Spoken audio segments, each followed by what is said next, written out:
Okay, so this is module 6, and it's the roughhousing. Very important thing, play to do with your children. It's encouraged that fathers do it, and so should mothers. So this is very, very important on knowing the exact techniques of roughhousing. So many parents, especially mothers, insist that they couldn't possibly wrestle. But you must stay with me because it's such a crucial thing. Many animals wrestle, including humans, and for a variety of reasons. Children wrestle and roughhouse to test their strength, to have fun, and to learn to control their aggression. This is something that is seen in children. It's being pulled out of schools and nurseries that they don't want children to be roughhousing.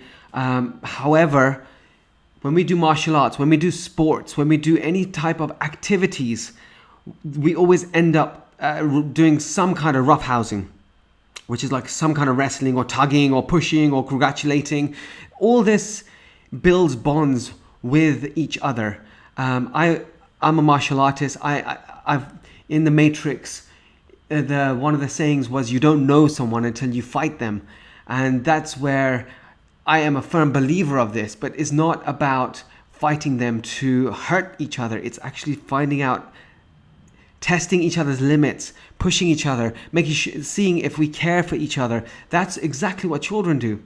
And so roughhousing is something that we want our children to be able to do and learn in the most effective way.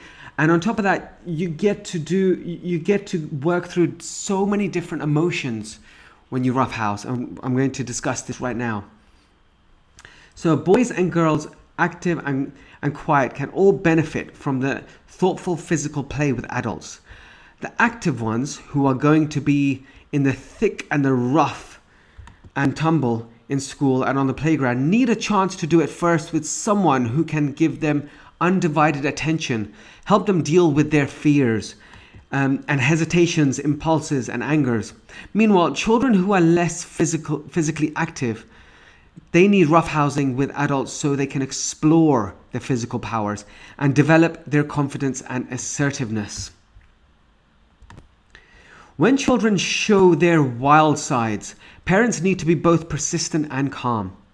If we stay with them, physically and emotionally, we will find the cooperative, loving, joyful human being who may have been buried under the pile of anger or scarring or sad or lonely feelings. Wrestling with them can help them find their true selves again. There are many ways to wrestle. So we need to provide basic safeties. Set up ground rules such as no hitting, no biting, punching, kicking, or headlocks. We don't want to hurt each other when we're doing roughhousing. Pushing and holding are not only safer than these activities, but they are also more favorable to building confidence and connection. In addition, a commitment to safety helps children fear in the game. Agree on a word or a phrase. Like in my house, we use bananas, but you can use halt or banana cream pie. That will make everyone stop immediately. Make sure to watch out for emotional safety too. No teasing or humiliating the child. If children push the limits, try to find them instead of immediately quitting the game. So when children start pushing it, try to remind them about the rules rather than just saying, okay, that's it, it's finished, off we go, it's done. That helps impulsive or aggressive children learn to control these feelings. Number 2, find every opportunity for connection when you're doing roughhousing. Insert connection wherever possible. For example, a child who avoids eye contact can be asked to take part in the ancient warrior custom of looking each other deep in the eyes, or fall down slowly right on top of the child. Obviously not putting all your weight down, you're going to be holding it up, but just pretend to be on top of them, and then take a cuddle break. Make setting limits an opportunity for connection instead of disconnection. Of the breaking up. Make setting limits an opportunity for connection instead of the disconnect of breaking off the game at the first infraction. So whenever something happens that you don't agree with, don't just break the game off. It's so important to continue to play the game, because this is what roughhousing is all about. You're learning. It's a learning opportunity. And number 3, look for every opportunity to increase their confidence and sense of power, mostly by giving the right level of resistance and by encouraging the child. You do not want to start pushing too much. It's assessing how much you should be doing and how much you should be pushing. Number 4, use every opportunity to play through old hurts. If a child is unhappy with the outcome of some kind of earlier challenge, it can help to replay it. Goal is not necessarily to win, but to play all out to help get rid of the frustration, humiliation, and helplessness feeling from the earlier hurt. I'm tangling my words up, I apologize. Number 5, provide just the right level of resistance to the child's needs. The goal is not necessarily to win, but to let the child use their inner power fully in a way that does not hurt anyone. You have to pay close attention when you're roughhousing. Signs that the wrestling is on the right track are giggling, sweating, straining, and exerting. Signs that something is wrong are lack of eye contact, when the child is giving up, when the child gets blind rage, or your child actually tries to hurt you.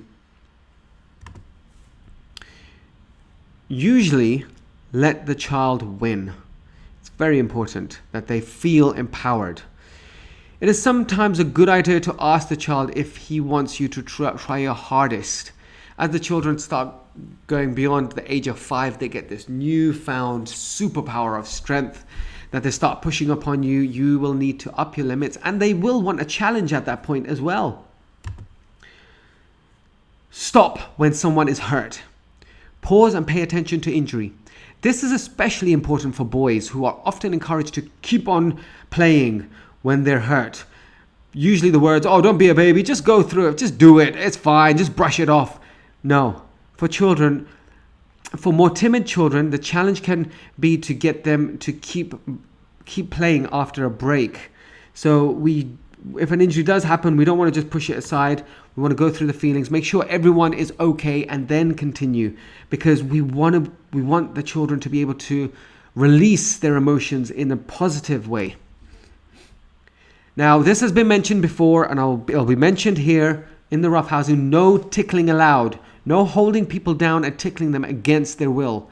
Tickling can be confusing. Children may be laughing but not enjoying it. It can make the children feel out of control, so best to avoid it when wrestling. Keep your own feelings from getting in the way. Adults can be flooded with feelings left over from their own childhood, giving them the urge to humiliate, tease, or dominate the child. Or they may feel weak and helpless and shy away from the idea of wrestling altogether. Put these feelings aside and pay attention to your child's needs at this moment of time, because you can build such an amazing connection just by having a bit of rough and tumble. A safe rough and tumble. Now, getting started with playing wrestling. Say, "Let's wrestle." If the child asks, "What's that?" tell them to try to pin you down using all their strength, or tell him to try to sneak past you or knock you over. Now, we got to keep aggression to a check. When male animals fight for dominance, they rarely fight to the death. This means they are holding back some of their strength. The same is true for young humans, the young children. They aren't just practicing aggression, they're practicing restraint and control. So sometimes you can see your child start to get angry and start to get frustrated and pushing themselves, but they're not using their entire strength. But this is a great time for them to actually control their aggression and see if they are going full out or just holding back. When children play war, they are testing their strength and exploring the complex world of conflicts, alliance, and strategies. There is a good kind of fantasy and fantasy war play using pretend weapons like sticks or even magical weapons like wands and dragon teeth, rather than the realistic toy guns. Parents keep it lighthearted with silly death scenes and can introduce themes like army medics or caring soldier buddies. These are things that we can do if your child does want to play with guns. We can introduce other role plays, other role events, helping each other out. If the children don't come to terms with aggression through play, they will repress these feelings, and it can backfire in the future. It's not just boys who may need aggressive play. Many preschoolers, including girls, are exploring new things they can do. For example, push somebody hard enough to knock them over. And ideas about how much control they and others have over the aggression. Games dealing with impulse control can help with this. This will be discussed soon. Role reversal games can help this too. Benefits of active physical play. This includes all active play, not just wrestling. Most kids need much more than they get. Children learn by using their bodies. Parents often try to talk through parenting problems where physical play can be much more helpful. These problems can include self-soothing. When children have trouble calming down or feeling better after an upset, they need cuddling. But if they can't settle down, they can't get the cuddling, especially a problem for many boys. Wrestling often helps since active kids may do best with active cuddling. Active cuddling you do through the wrestling process. With these active kids, parents may be afraid to roughhouse because they think the kids will get wound up and won't be able to settle back down.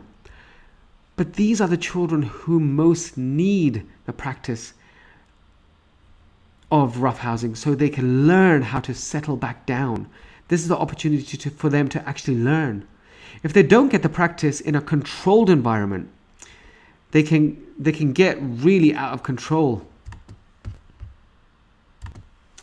Certain games can greatly help. Pay attention. Certain games can greatly help children who have trouble paying attention and focusing. This play is called self-regulation. Have children do some active repeated movement like jump, run, or dance, or even sing and scream. Then call out frequent quick changes like go faster, slower, super fast, right, left, hop on your left foot. Giving these little instructions really helps. This is one of the best ways to make up for the deficiency in emotional regulation. It allows the child to regulate their emotions, to make them faster, to make them slower, and follow instructions as well. Motor planning and sequencing. This problem is seen in problems such as difficulty getting organized for school, keeping track of assignments, or finishing projects. Helpful play includes obstacle courses, treasure hunts, or clapping or jump rope games. These type of games and activities help motor planning and sequencing so they can overcome the lack of organization in school and keeping track of assignments. Impulse control. Lecturing and punishing rarely helps with impulse control, such as when a child can't sit still at circle time. Instead, play out the situation where the child is impulsive, such as school, getting dressed, wanting to share a toy, or waiting before crossing the street. These games will help them in the real life when they're in the real life situation. So do role play, do physical activities, practice the rough housing. It is amazing with the children, but it has to be controlled with the guidelines. The first time you do it, the children won't understand it, especially the guidelines, but the more you do it and the more you repeat the rules they will start following. I'll see you in the next module.